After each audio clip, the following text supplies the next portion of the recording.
entrar en nuestra escuela bíblica, como bien ha dicho nuestro hermano, que estamos dando sobre los salmos y más concretamente estamos estudiando lo que son los salmos mesiánicos. ¿eh? Y como bien ha dicho, no es una predicación, ni tan siquiera es un estudio, es una escuela, es eh, algo totalmente distinto a un estudio, porque un estudio, bueno, yo puedo coger un estudio, un tema, y pues no sé, de lo que sea, de cristología, por ejemplo, y puedo estar trayendo unos estudios sobre cristología y puedo estar aquí hablando, pues no sé, 1, 2, 3 semanas de cristología, pero solamente es cristología, entonces sería un estudio. Pero la escuela bíblica es distinta. La escuela bíblica es que estamos hablando de todos los libros de la Biblia. Si estamos estudiando desde el libro del del libro del Génesis hasta el libro del Apocalipsis. O sea, estamos estudiando la Biblia entera, libro por libro. Y cogiendo las partes más importantes de cada libro, de qué se trata, de qué va el tema de cada libro, etcétera. Como ya bien ustedes ya están escuchando semana tras semana, que ya no me acuerdo ya las semanas que llevamos, pero ya llevamos, no semanas, llevamos meses, no sé cuántos meses llevamos, no me acuerdo ahora mismo, pero bastantes, ¿eh? Y vamos ahora por el libro de los Salmos, ¿eh? Tenemos que llegar, Dios mediante, al libro del Apocalipsis. Pues bien, hago una pregunta para aquellos que se conectan a la escuela bíblica. Yo les pregunto, a ver si ustedes recuerdan, porque se lo dije que hoy lo iba a preguntar, ¿qué salmo vamos a tratar hoy? A ver, pónganlo en el escritorio los que se acuerden. Muy bien, muy bien, muy bien. Gloria al Señor. Amén, amén. Muy bien. El Salmo 24, el Salmo 24. Salmo 24 que habla sobre el Rey de Gloria. El Rey de Gloria, ¿de acuerdo? Bien, yo estoy atento al escritorio. Yo ahora mismo estoy atento totalmente al escritorio, estoy mirando al escritorio. Si hay alguien que no escucha, pues no se preocupen, que yo inmediatamente paro para que todos puedan escuchar. Bien, decirles que hay una trilogía aquí en los Salmos, que es la trilogía del Salmo 22, el Salmo 23 y el Salmo 24. Esta trilogía de Salmos abarca precisamente lo que es el pasado, el presente y el futuro. Aquí nos están hablando de Cristo como en el 22, como el Cristo que padece, que sufre, que muere en la cruz, y ya lo estudiamos este salmo, el Salmo 22, que habla pues del Calvario, habla de la cruz de Cristo y habla del sufrimiento de Cristo, y que ya estuvimos hablando sobre el Salmo 23, que nos habla el que pastorea, el que pastorea, como el buen pastor, y luego el Salmo 24, que está hablando en el futuro, que es el que reinará, que es el salmo que hoy precisamente vamos a hablar. Y yo, pues preparando la escuela, porque no crean que la escuela yo me la preparo en un momento, no, yo necesito días para preparar cada clase. ¿Por qué? Porque tengo que escoger bien las frases y las palabras para que ustedes las puedan entender. Podemos hacerlo de varias maneras, de varias maneras. Podemos hacerlo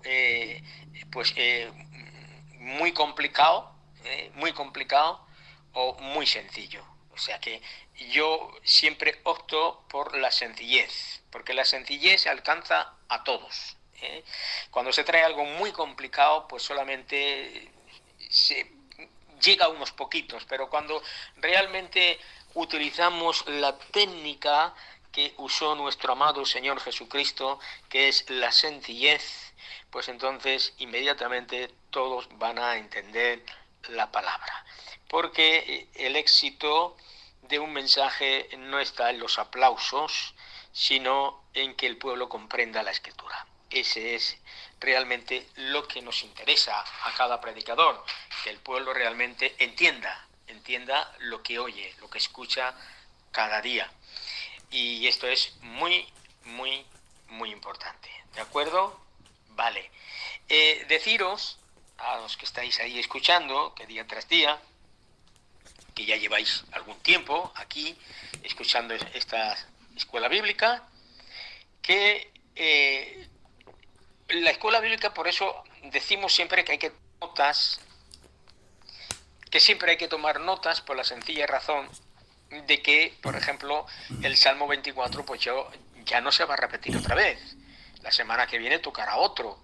Entonces, por eso es importante, quizás es bueno que usted vaya tomando notas, apuntes. Eso siempre es bueno. Usted siempre tome las notas, que esto es muy importante. Bueno, el Salmo que vamos a hablar hoy, que es el Salmo 24, aquí está presentando lo que es una escena terrenal, una escena terrenal, porque aquí nos está hablando del monte, nos está hablando de la casa y nos está hablando del lugar santo, que son sitios reales, auténticos, de los cuales aquí el salmista David habla. Así es que el Salmo nos habla de un trono que está desocupado, el trono del dominio mundial, y también nos habla de un reto en cuanto a quién se califica realmente para ocupar ese trono que está desocupado. La escritura nos habla de varios tronos, y los voy a nombrar algunos de ellos. No es mi tema, no es mi tema, así es que lo digo de pasada simplemente para no pararnos en cada punto porque sería muy largo. La Biblia nos habla de lo que es del trono de Dios, también nos habla del trono de la gracia, nos habla también del trono de la gloria, que será precisamente en el juicio de las naciones, nos habla del gran trono blanco, nos habla del trono de Dios y del Cordero, pero hay otro trono, y es terrenal, y ese es el trono del dominio mundial.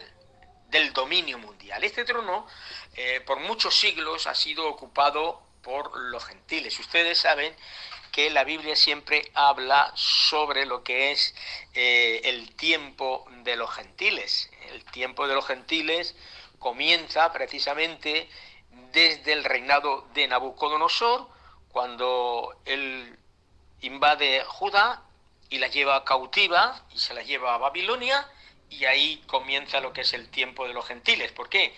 Porque de ahí para atrás el que realmente ha dominado el mundo, por así decirlo, el mundo conocido de aquella época, el que había dominado las naciones era Israel. Por supuesto, por medio de esa teocracia, gloria al Señor.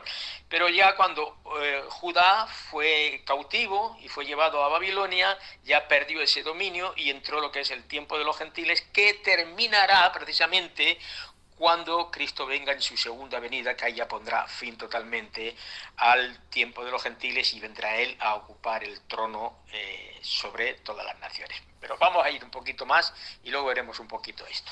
Bien, el Salmo 24 contesta a la pregunta, como he dicho antes, ¿a quién tiene el derecho precisamente de sentarse en ese trono? Esa es la pregunta. ¿Quién tiene derecho a sentarse en el trono? El Salmo le llama el Rey de Gloria, porque es el título. Este título lo vemos 5 veces en este Salmo. 5 veces vemos el título. Pero en ninguna otra parte de la Biblia. Solamente aquí, en ninguna otra parte. O sea que lo que quiero deciros es que yo quiero entrar ahora y quiero sacar el máximo provecho al Salmo. Y yo espero que me dé tiempo, espero que sí, pero quiero hacerlo despacio. Si hay alguna persona que no escucha, pues que lo ponga en el escritorio. Si hay alguna persona que no entiende y quiere que se le repita, solamente con que levante una mano hacia arriba. Cuando usted levante una mano hacia arriba en el escritorio, pues yo sé que no está entendiendo bien y yo se lo vuelvo a repetir. ¿De acuerdo? Bien. Así que vamos a entrar ya en el Salmo. Yo creo que usted tiene ya la Biblia abierta en el Salmo 24. Pues bien, abra usted la Biblia en el Salmo 24 porque vamos a hablar precisamente del Salmo 24. Y el Salmo 24 dice, de Jehová es la tierra y su plenitud, el mundo y los que en él habitan.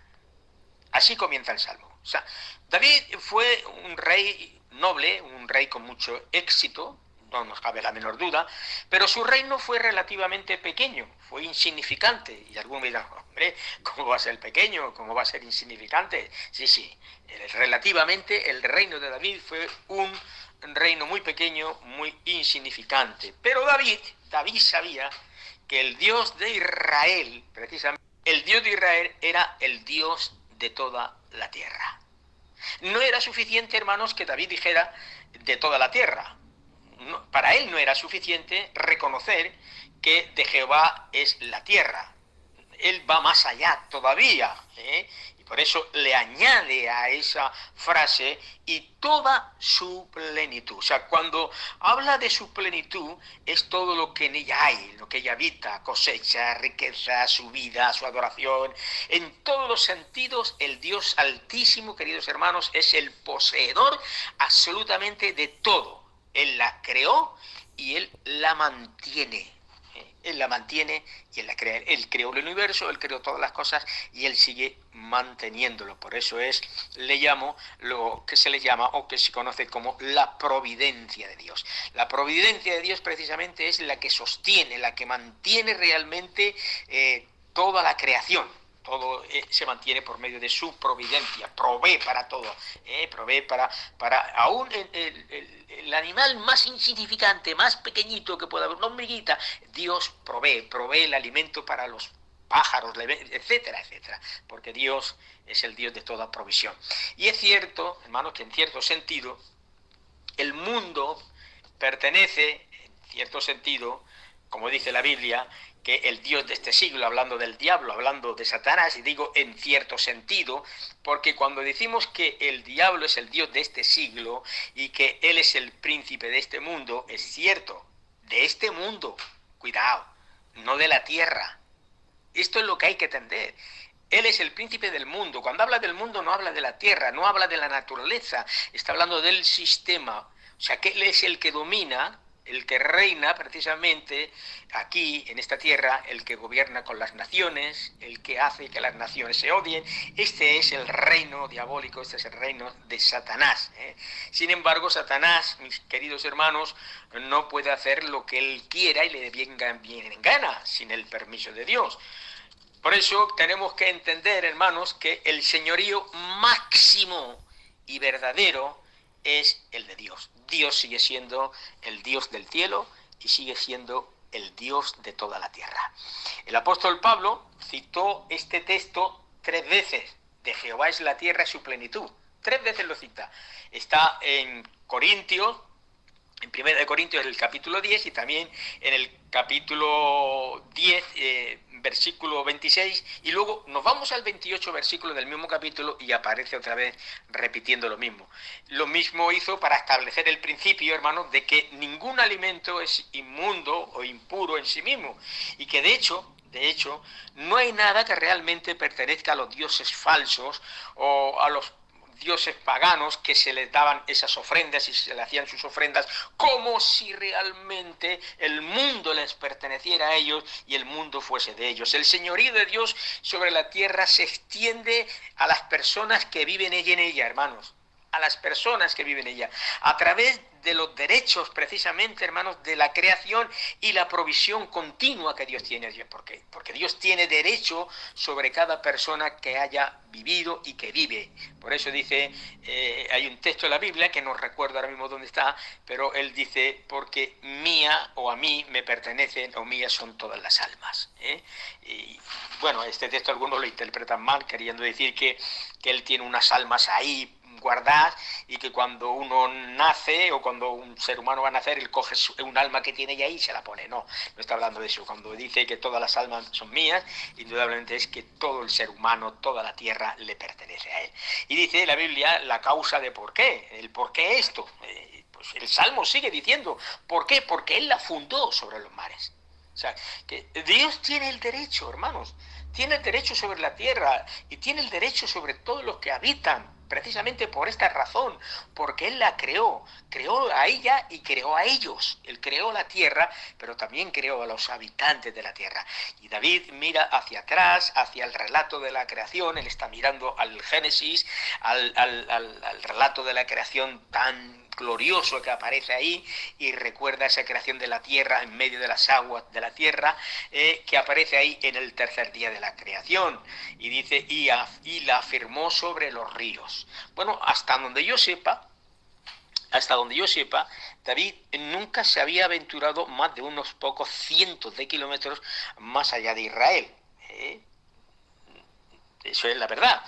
Pero David nunca él vio un globo terráqueo, un globo de estos modernos, una bola de estas del mundo, como le llamamos, un globo terráqueo.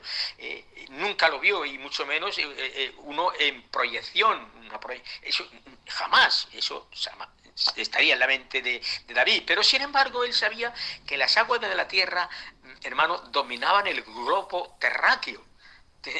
Esto es inmenso, hermanos. Qué revelaciones, gloria al Señor. Tanto que se podía decir que la tierra estaba en medio de las aguas, en lugar de que las aguas estaban en medio de la tierra. Porque para Dios esto puede haberle parecido pues una increíble maravilla de la ingeniería, gloria al Señor, que Dios pudiera establecer la tierra sobre las aguas. Esto es maravilloso, gloria al Señor. Esto es la creación de Dios, esto es el poder de Dios, hermanos. Esto es algo que sobrepasa absolutamente toda ciencia, todo científico y todo matemático y todo físico. Amén. Y sigue el Salmo, y nos dice el Salmo: ¿quién subirá al monte de Jehová? ¿Y quién estará en su lugar santo? Miren, hay dos alturas en la ciudad de Jerusalén. Está lo que llamamos el monte de Sión, a un lado, con el palacio real, y luego está el monte Moriah, al otro lado, que está el templo. El templo está en el monte Moriah, ¿de acuerdo? Ahí está. Y cuando Cristo muere en la cruz, Él muere precisamente, fue crucificado en el monte Moriah, que fue donde ahí se hizo el sacrificio, entre comillas, donde Dios le ordena mandar a sacrificar a Abraham, a Isaac, a su hijo, que fue ahí en el monte Moriah. Pues bien, eso fue una representación, aquello fue un cuadro profético de lo que iba a suceder en el tiempo, precisamente con la persona de Cristo Jesús, que allí precisamente en el monte Moriah, que le llamamos el monte del Calvario, pero que también es el monte Moriah, ahí es donde Jesús fue crucificado. Ahora bien, ¿qué nos quiere decir todo esto? Bueno, pues que el candidato para tomar posesión de estos dos montes, o sea, del monte de Sión y el monte Moriah, el candidato principal, o más que el candidato principal, yo diría el único candidato, tiene que ser dos cosas: rey y sacerdote al mismo tiempo. Eso es lo que tiene que ser, rey y sacerdote. Miren, Jerusalén está destinada a ser la metrópoli del mundo durante el reino del milenio. Jerusalén va a ser la cabeza de todas las naciones, capital de todas las naciones será Jerusalén durante la época del milenio.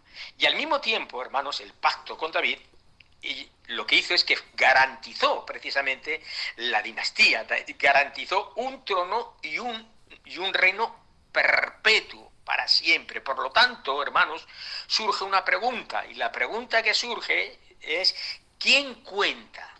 ¿Quién tiene esas credenciales? ¿Quién posee esas cualidades para ocupar el palacio real y a la vez funcionar como sacerdote en el templo? Esa es la pregunta aquí en el libro del Salmo, y concretamente en el Salmo 24. Bueno, David hace una pregunta, y era: ¿quién tenía el derecho de compadecer ante Dios? No se trata, hermanos, aquí de escalar montañas o de la capacidad de subir ciertas colinas, sino del derecho a presentarse ante Dios. O sea, en la segunda pregunta, David aclara su primera pregunta.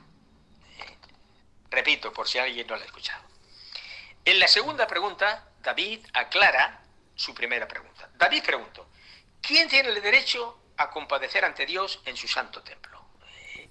Esta es una pregunta que antes solía preocupar mucho a la humanidad, y mucho más en los tiempos cuanto más antiguos mejor. Ahora el hombre moderno no se preocupa, no tiene la preocupación realmente por estas cosas.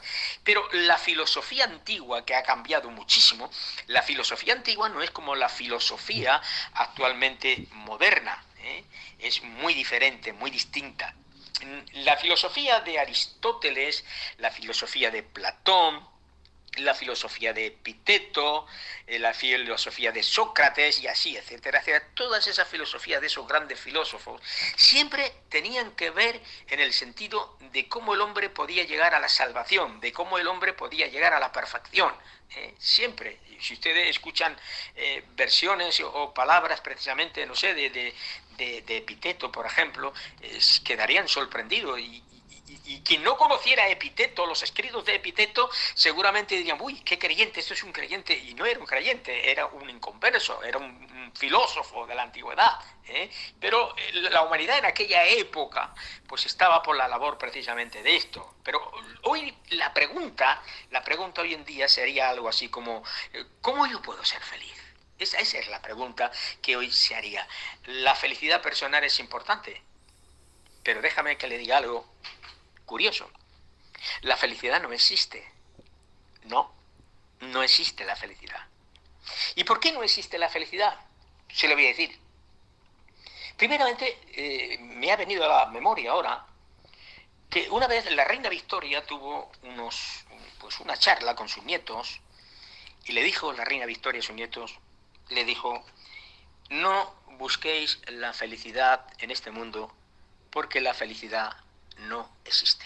Eso fueron palabras de una reina, no fueron palabras de un personaje que está en el paro y que apenas tiene para sobrevivir.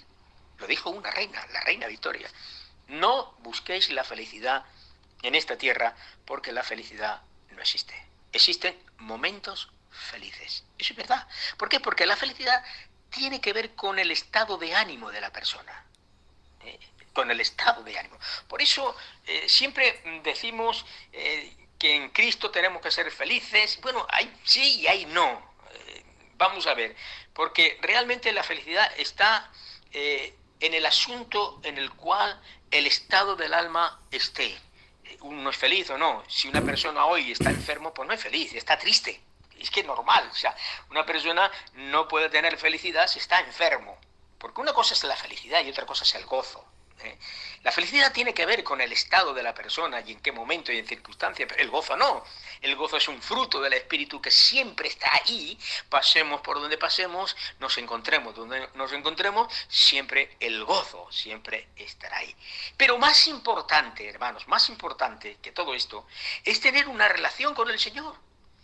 Y David no hizo una pregunta importante, no hizo una pregunta importante. David hizo la pregunta más importante que se puede hacer. O sea, donde en los textos siguientes él da la respuesta y dice, el limpio de manos y puro de corazón, el que no ha elevado su alma a cosas vanas, ni jurado con engaño.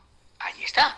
O sea, David entendió todo esto bajo los principios del antiguo pacto, en el cual Dios, pues en el antiguo pacto ya sabéis, amén, espero que ahora escuche. David entendió todo esto, he dicho, bajo los principios del antiguo pacto, porque Dios, ya sabéis, que en el antiguo pacto, él prometió bendecir y recibir a Israel mediante a la obediencia. O sea, en la forma, ya sabéis que la ley, el pacto antiguo estaba basado, el pacto de la ley estaba basado precisamente en condición. Había una condición, era condicional. Si tú haces esto, yo te doy esto. Si tú no lo haces, yo no te dejo de hacerlo.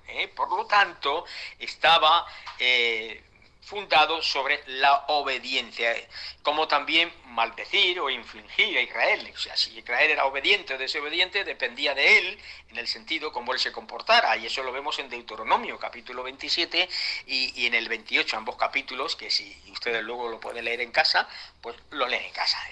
Mire, es fácil ver esta lista. Ustedes ven ahora mismo el capítulo 27, porque ahora no le voy a leer el capítulo 27 entero, ni le voy a leer el 28, pero es fácil ver la lista que aparece ahí y ver que realmente mis manos, hablo de las mías, no siempre están limpias, y mi corazón pues no siempre es puro. También me resulta, estoy hablando de mí, me resulta demasiado fácil hacer promesas con al menos un toque de engaño. Pero Pero afortunadamente, hermanos, afortunadamente, Dios estableció un mejor pacto. Dios estableció un nuevo pacto a través de la persona y obra de Cristo. Y bajo este nuevo pacto vemos que es Jesús el único. Si nos ponemos ahora, miramos aquí, y nos ponemos, mis amados hermanos, como yo diría, las gafas o las lentes, mis amados hermanos, de la fe, veremos aquí, en estos textos, que Jesús es el único que tiene las manos limpias, es el único puro de corazón, de una manera perfecta, perfecta. Él nunca elevó su alma a cosas vanas, jamás ha jurado en engaño, hermanos. En su justicia dada, a todos los que creemos, podemos entonces nosotros acceder a su santo monte y estar en su lugar santo. Pero es a través de su justicia, no de la nuestra. O sea, nosotros no podemos presentarnos ante Dios con nuestra propia justicia, porque no vale, no sirve absolutamente nada. Por eso, miren, cuando la Biblia dice que no hay justos ni hay buenos, siempre hemos dicho que es verdad que no hay justos, que no hay buenos. Bueno, sí y no. Sí hay justos. Claro que sí hay justos. ¿Y hay buenos? Pues claro que hay buenos, hermanos, porque la Biblia lo habla. O sea, la Biblia los nombra. La Biblia habla de hombres justos y de hombres injustos. Y la Biblia habla de hombres malos y hombres buenos. Pero que sí es verdad que hay buenos y hay justos, ¿eh? Que es que no quiere decir, hay que entender cuando Pablo está diciendo que no hay justo ni a un uno, que no hay quien haga el bien, que no hay... Hay que entender ese texto porque Pablo lo está sacando de una cita de los Salmos. Y hay que entender precisamente en el concepto por qué Pablo. Porque Pablo lo que trata de decir en Romanos es que tanto judíos como gentiles, todos están bajo maldición. Por lo tanto, no quiere decir Pablo, ni quiere tratar de enseñar ahí que el hombre, que no hay justos ni que hay buenos. Sí los hay justos y hay buenos. Lo único que ocurre es que esa justicia y esas buenas obras no califican para la salvación. Eso es el sentir del texto. Ese es el sentir del texto. O sea que mi justicia, o sea que yo sea una persona justa o buena, eso no realmente me aprovecha ni tan siquiera sirve para alcanzar la salvación. Solamente tengo que estar basado en la justicia de Cristo Jesús. Y sigue diciendo, él recibirá bendición de Jehová y justicia del Dios de salvación. Amén.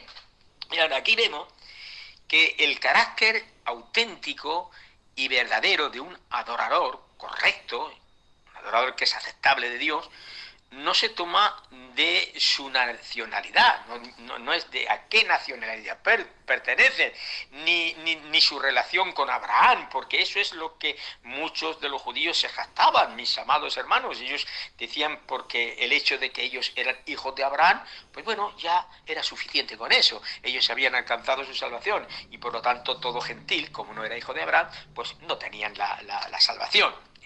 Pero no se trata de esto, ni tan siquiera de los ritos de las ceremonias levíticas o de la ley levítica, sino en deberes morales y en deberes espirituales, que la mayoría del pueblo de Israel, hermanos, descuidó. David habló, hermanos, en el idioma precisamente del antiguo pacto, donde la posición correcta con Dios podía asumirse, hermanos, de la vida de los que le obedecían. Porque era verdad, estaba bajo esa obediencia, pero al mismo tiempo David escribió sobre una justicia, sobre una justicia recibida que provenía del Dios de salvación. Luego, podemos decir que la vida obediente a ver, creo que me oiga, no me he caído, pero bueno, a mí pone que me he caído, yo creo que no me he caído. Mirando aquí y creo que no me he caído, pero bueno, vale, es posible que a lo mejor el hermano, pues, amén. Bueno, sigo. Podemos decir que la vida obediente, de la que se habla en el Salmo aquí, en el Salmo 24, hermanos, como lo he leído, es el producto de la justicia que nosotros recibimos mediante la obediencia por medio de la fe, o sea, la justicia del Dios de salvación. Aquí fue la polémica, la gran polémica precisamente de la gran reforma fue que el justo por la fe vivirá. Esto no quiere decir, hermanos, que en el Antiguo, escuchen bien porque esto es interesante saberlo, esto no quiere decir que ni en el Antiguo Pacto, o sea, ni en el Antiguo Testamento, ni, por supuesto, en el Nuevo, la salvación es por obras. Ni fue por obras en el Antiguo Testamento, ni lo es tampoco ahora, mucho menos en el Nuevo. La bendición, hermanos, la salvación no era por las obras de la ley.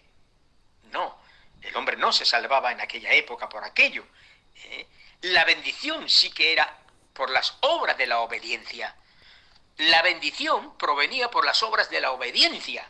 O sea, Israel era bendecido en el sentido de su obediencia y sumisión a Dios. O sea, en el momento en que él cumplía, era obediente, era bendecido. Pero bendecido no quiere decir salvado. Y esto es importante, gloria al Señor. Por lo tanto, en el Antiguo Testamento nadie era ni fue salvo jamás por las obras, sino por la fe que se expresaba por la confianza del sacrificio ya esperado. Es el sacrificio supremo y perfecto prometido por Dios y que se cumplió precisamente en la obra de Cristo Jesús en la cruz. Ahí ellos miraban hacia adelante, hermanos, Abraham. Por eso cuando nosotros leemos el capítulo 11 del libro de Hebreos, que está hablando precisamente de los héroes de la fe, el salón de los héroes de la fe, veremos ahí que todos fueron salvos precisamente por eso, por la fe, por la fe, por la fe, por la fe, por la fe, por la fe. Gloria al Señor, porque nadie, absolutamente nadie, podía ser salvo por las obras, ni tan siquiera podía ser salvo por los sacrificios levíticos, porque los sacrificios levíticos eran precisamente algo para tapar el pecado, cubrir el pecado, pero fijaos bien que habían sacrificios levíticos que ni tan siquiera podían hacer eso. Porque David, por ejemplo, el pecado que cometió David, no había expiación, no había sacrificio arónico para ese pecado. O sea, supuestamente David tenía que haber sido muerto, él y Betsabé. Tenían que haber... porque no había ninguna clase de expiación para el sacrificio, hermanos, para el pecado que cometió David. No había. O sea, que se castigaba con la muerte. ¿Y cómo fue salvo? ¿Cómo fue salvo David? O sea, si no hubo nadie, un sacerdote que ofreciera un sacrificio que por lo menos le tapara el pecado, le cubriera el pecado hasta que llegara Jesús, ¿de qué manera fue salvo entonces David? Pues muy sencillo. Por el arrepentimiento y la fe, no hubo otra cosa. Fue por su arrepentimiento, por lo cual Dios perdonó su pecado. Por eso dice la Biblia que tal es la generación de los que buscan tu rostro, oh Dios de Jacob. Y escuchen, porque ahora quiero hablar un poquito aquí sobre esto. Oh Dios de Jacob, y dice, Selah. Esta era la forma en que David identificaba precisamente al pueblo del pacto de Dios. Los bendecidos y justos han hecho un pacto con Dios. Amén. Un pacto con Dios. Y quiero que entiendan algo. En el libro de los Salmos aparece la palabra Selah aproximadamente, creo que son 73 veces. Y en el libro de Habacuc creo que son 5 veces. Y usted y yo hemos leído esa palabra como ahora la estamos leyendo, Selah, pero nunca quizás la hemos pronunciado, la hemos pasado por alto o nunca hemos parado a pensar qué quiere decir la palabra Selah. La palabra Selah, hermanos, es una nota musical, porque los salmos son cánticos, son alabanzas, son poesías, son poemas. Entonces Selah era una nota musical, pero esa nota musical quería decir algo. Cuando estaba el canto, cuando se entonaba el canto del salmo y aparecía la palabra Selah, todo el mundo paraba. ¡Pum! Hacía una parada. Y esa palabra Selah te estaba diciendo, párate. Para y recapacita en lo que has leído. Eso era Selah. O sea, que usted cuando lea la palabra Selah de la Biblia, lo que tiene que hacer es pararse un momento y recapacite lo que acaba de leer. Eso es. Pero los bendecidos y justos hacen más, hermanos, mucho más que entrar en un pacto con Dios. También lo persiguen. Y lo persiguen, hermanos, con una búsqueda continua. Y esto es algo que cada generación debe de hacer de una manera totalmente renovada, continua. El cielo, hermanos, es una generación de descubridores, de poseedores, de personas que disfrutan y buscan de Dios. Disfrutar. Disfrutar. Y me ha venido ahora mismo a la memoria. Me ha venido, no sé por qué me viene a la memoria esto, porque yo tengo una memoria fatal. Muchas veces lo hablo con el hermano Chato, y yo siempre le digo muchas veces al Chato, porque hablamos a veces continuamente y tal, y hablamos a ver quién tiene mejor memoria, si él o yo. Y yo tengo una memoria fatal, y yo a veces cuando yo estoy predicando, a veces yo mismo me sorprendo, y digo, ¿cómo me puede venir esta memoria? A ver, si esto hace, no sé, 40 años que yo... Pues sí, bueno, me ha venido a la memoria algo, miren. Cuando el rey Piro, él quiso realmente llevar esa campaña, por supuesto, una campaña militar desastrosa, y quiso luchar contra todo lo que era el imperio griego, comenzando con Macedonia. Él tenía un criado, perdón, un consejero que se llamaba Cisneros. Y le preguntó su consejero: mi rey, mi señor, cuando hayáis conquistado Macedonia, ¿qué vais a hacer? Y el rey le dijo: pues pasaremos y conquistaremos Atenas. Y le volvió a decir el consejero: y cuando conquistéis Atenas, ¿qué haréis, mi señor? Y el rey le dijo: bueno, pues pasaremos y conquistaremos toda Grecia. Y cuando hayáis conquistado toda Grecia, ¿qué hará mi rey? Y el rey le responde: pasaremos y conquistaremos todo Occidente. Y cuando hayáis conquistado todo Occidente, ¿qué haréis? Y el rey le dice: pues bueno, pasaremos y conquistaremos todos los reinos del mundo. Y le dijo: mi rey, y cuando hayáis conquistado todos los reinos del mundo, ¿qué haréis? Y el rey le dijo: pues entonces nos sentaremos, nos alegraremos y nos gozaremos de esos reinos conquistados. ¿Y saben lo que le dijo aquel consejero? Le dijo: mi señor y mi rey, ¿por qué no hace eso ahora? ¿Por qué no se sienta y disfruta del reino que tiene? Pues si usted no sabe disfrutar del reino que tiene, tampoco sabrá disfrutar aunque ganare todos los reinos del mundo. Esto es verdad. A veces no sabemos disfrutar del reino que tenemos. A veces no sabemos que tenemos un reino de bendición, un reino de promesas, un reino maravilloso, hermanos, que debemos de disfrutarlo. Este reino en el cual nosotros pertenecemos. Bendito sea el nombre del Señor. Por eso la idea se intensifica, hermanos, por la repetición continua. Y es esa descripción que aparecen los que buscan tu rostro. Y aquí vemos otra vez esa pausa contemplativa de Selah. Gloria al Señor. Los que buscan tu rostro. Ay, Dios mío. Y ahora dice, y vamos a ir entrando ya casi en la recta, dice: alzad, oh puertas, vuestras cabezas, y alzad vosotras puertas eternas, y entrará el Rey de Gloria. ¿Quién es este Rey de Gloria? Jehová el fuerte y valiente, Jehová el poderoso en batalla. Miren, cuando yo entro en esta parte me emociono. No puedo evitar emocionarme cuando yo veo esta parte del Salmo 24. La primera sección de este salmo proclama la grandeza de Dios. La segunda sección del salmo habla de cómo el hombre puede entrar en relación con este gran Dios. Y ahora, en esta tercera sección del salmo, da la bienvenida a Dios a su pueblo por la puerta, mis amados hermanos, que se abren. Gloria al Señor.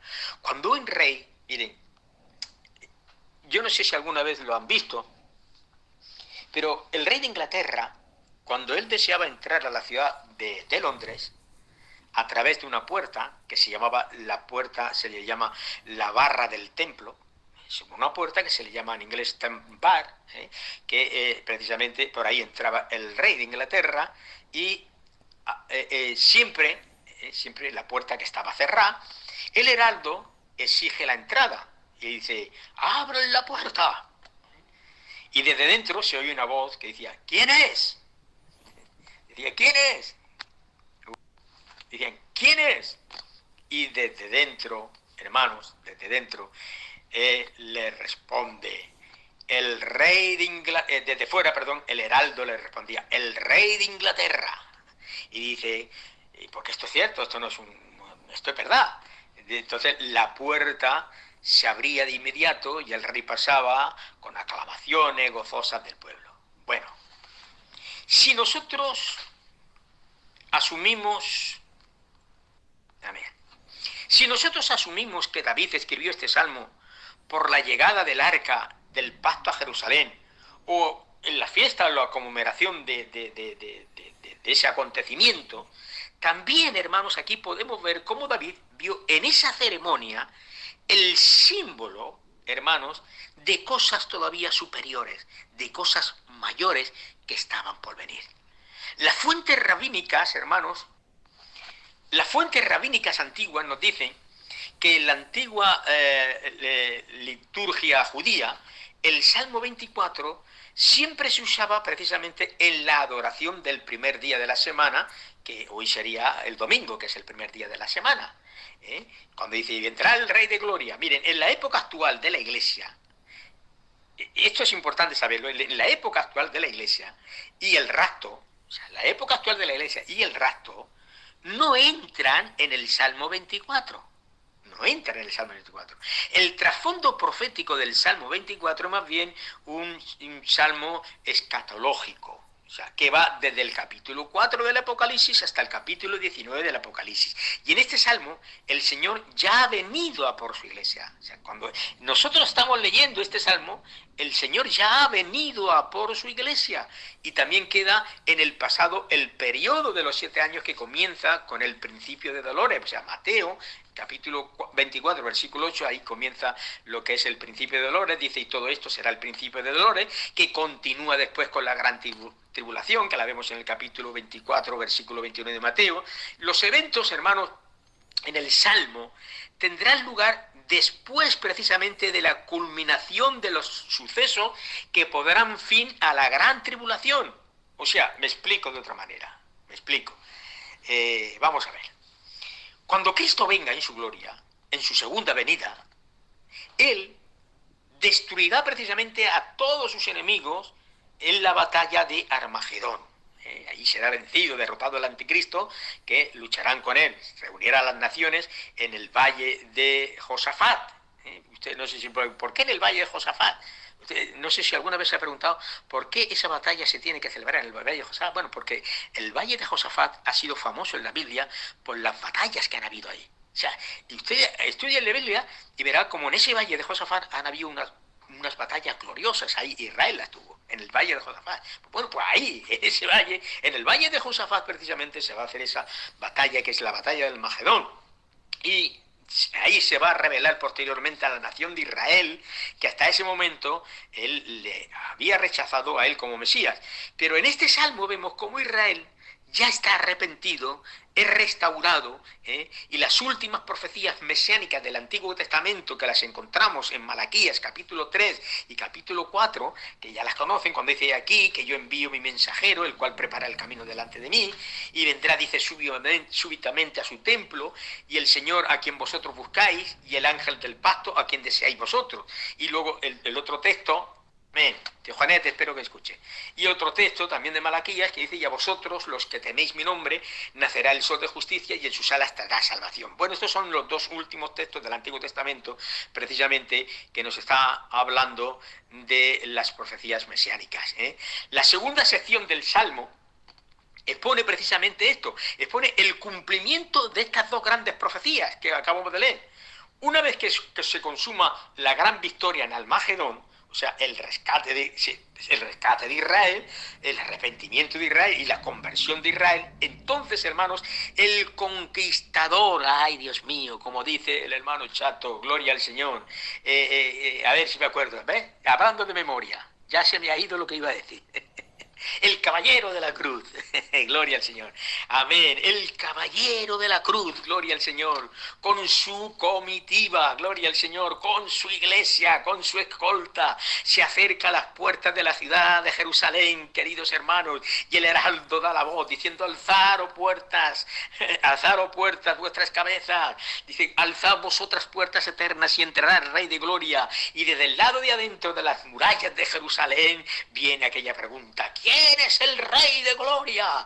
Y la respuesta del heraldo es: Jehová el fuerte y valiente, Jehová el poderoso en batalla, bendito sea el nombre del Señor. Las tres grandes batallas que él ha ganado, gloria al Señor. La lucha ahí que tuvo en el desierto con Satanás, gloria al Señor, que ahí ganó esa batalla, gloria al Señor. La derrota de las huestes del infierno en el Calvario. Miren, ¿saben una cosa? Hay algo ahí en Colosenses capítulo 2. Dice el texto, lo leo de memoria porque no tengo la Biblia aquí, pero dice que él triunfando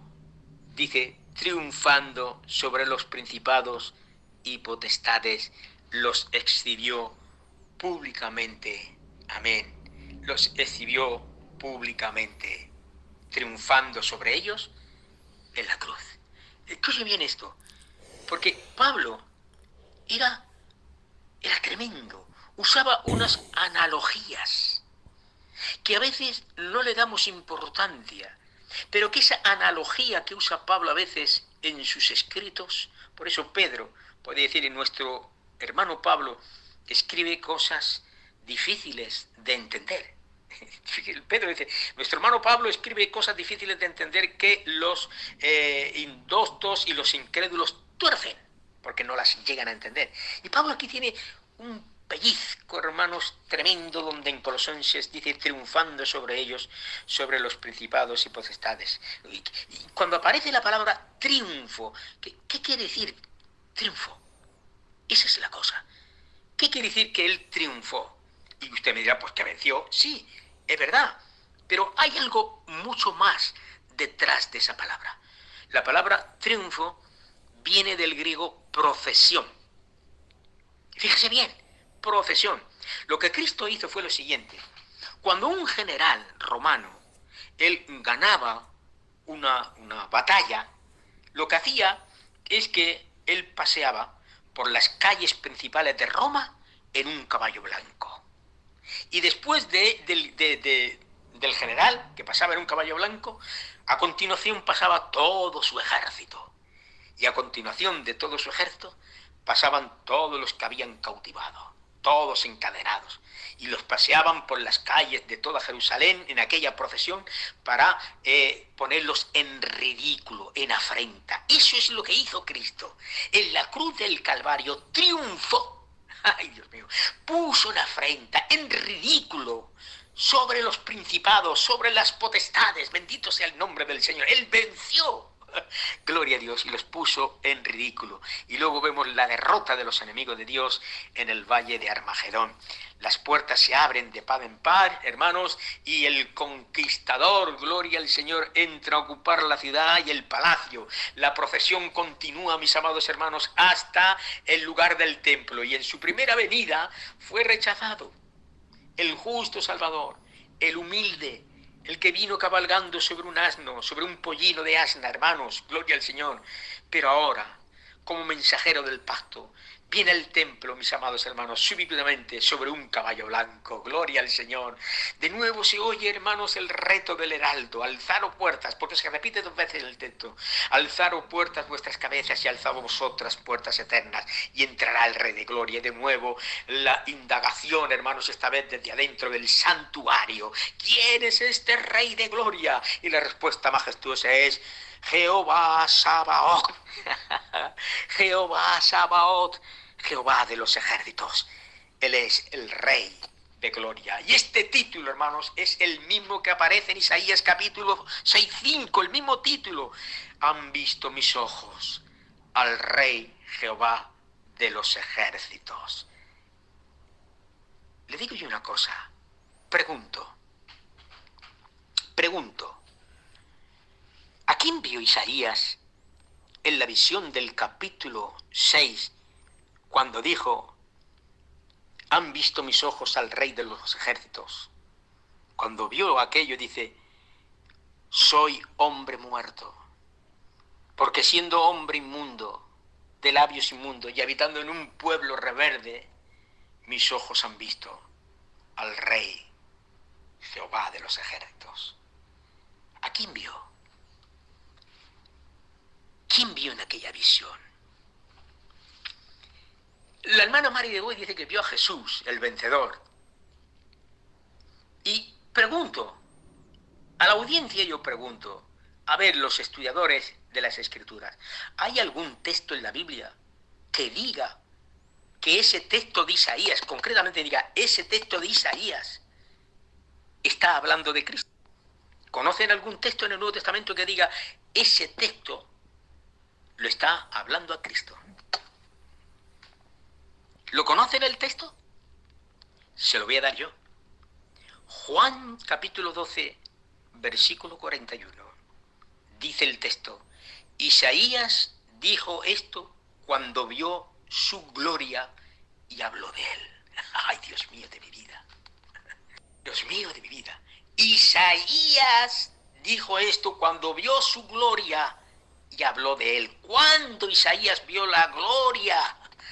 En el capítulo 6 estaba viendo la gloria, estaba viendo a Cristo mismo, gloria al Señor, porque Cristo es el que venció en la cruz, hermanos, es el Señor, Él es el Shabaoth, el Jehová de los ejércitos, Él es el Rey de gloria, Él es el Señor de señores, es el Rey de todos los reyes, Él es el sacerdote, Él es el Rey que se sentará en su trono y dominará, mis amados hermanos, a todas las naciones, regirá a todas las naciones, queridos hermanos, con vara de hierro.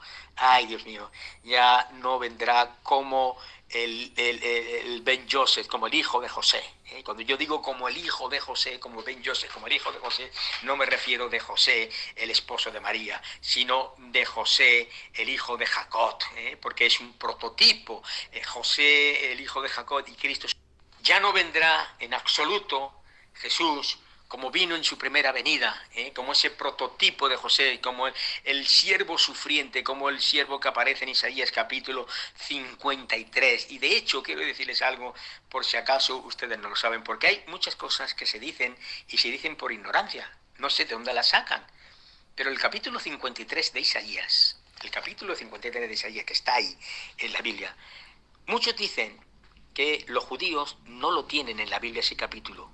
No lo tienen porque hablan de Cristo y saben que está, entonces no lo tienen. O dicen que no lo leen.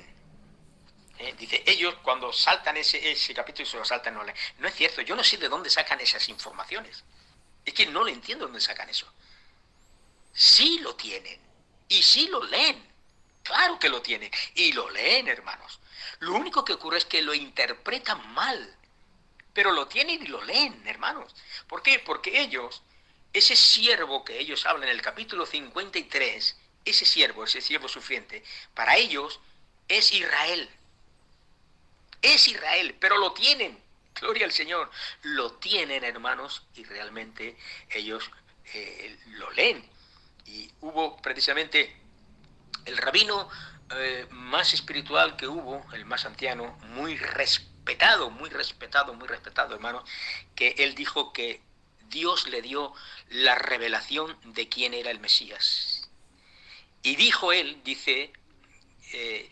dijo, cuando yo muera, quiero que mis discípulos revelen el nombre de quién es el Mesías que habla precisamente Isaías 53. Y cuando murió, sus discípulos fueron y cogieron el papel donde él tenía anotado quién era el Mesías. Y cuando lo abrieron, ¿saben qué nombre ponía? Ponía Yeshua HaMashiach.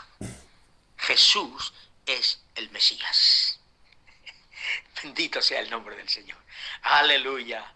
Porque Él es el sacerdote, Él es el Rey, Él es el Supremo. Bendito sea el nombre del Señor.